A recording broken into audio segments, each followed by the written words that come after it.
Topic 1.4 और 1.4 page number 8 पर है एलोट्रोपिक फॉर्म्स ऑफ सब्सटेंसेस। अच्छा, अब इसके फर्स्ट पैराग्राफ में आपको बताया गया है कि एलिमेंट्स और कंपाउंड्स बाज़ औक़ात एक से ज़्यादा अपनी स्ट्रक्चरल फॉर्म्स रखते हैं, स्ट्रक्चरल फॉर्म्स में पाए जाते हैं और इनकी डिफरेंट शेप्स होती हैं और वो किसकी बेस पर, different physical and chemical properties की बेस पर।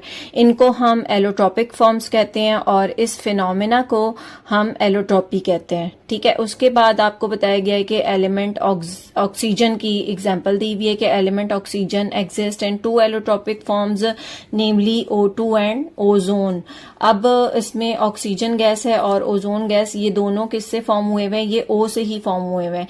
बट एक में दो ऑक्सीजन मौजूद है, वो मिलके ऑक्सीजन मॉलिक्यूल बना रहे हैं और एक स्ट्रक्चर में 3 ऑक्सीजन मौजूद हैं और वो 3 ऑक्सीजन मिलके ओजोन फॉर्म कर रहे हैं।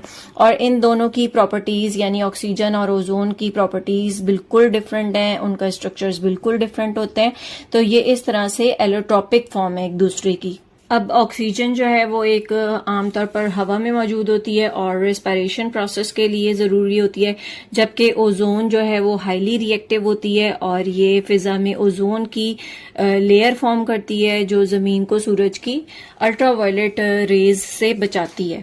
तो आप देखें कि दोनों की बिल्कुल अलग प्रॉपर्टीज़ हैं और दोनों बिल्कुल अलग स्ट्रक्चर होने की वजह से अलग अपनी खुसूसियत शो करते हैं। अब सेकंड पैराग्राफ में आपको कार्बन की एग्जांपल दी हुई है और कार्बन की भी आपको 3 एलोट्रोपिक्स फॉर्म शो की गई हैं। ठीक है, इसमें फर्स्ट है डायमंड, सेकंड है ग्रेफाइट और थर्ड है बुकमिंस्टर फ्लोरीन।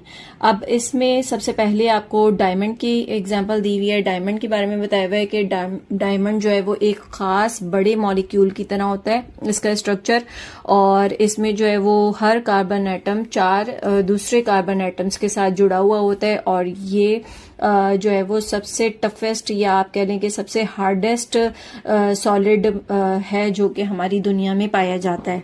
फिर इसी पैराग्राफ में नेक्स्ट आपको ग्रेफाइट के बारे में बताया हुआ है कि ग्रेफाइट जो है वो कार्बन एटम्स हेक्सागोनल रिंग्स में जुड़े हुए होते हैं, ये नरम होते हैं और ये जो है वो गुड कंडक्टर है, good conductor of heat and electricity. Next आपको बुकमिंस्टर फ्लोरीन की एग्जांपल दी हुई है, उसकी इंफॉर्मेशन दी हुई है कि इसमें ये कैसा इसका स्ट्रक्चर होता है, पेंटागन स्ट्रक्चर होता है, हेक्सागोन की शक्ल में ये जो है वो एक दायरा बनाते हैं, एक रिंग बना लेते हैं।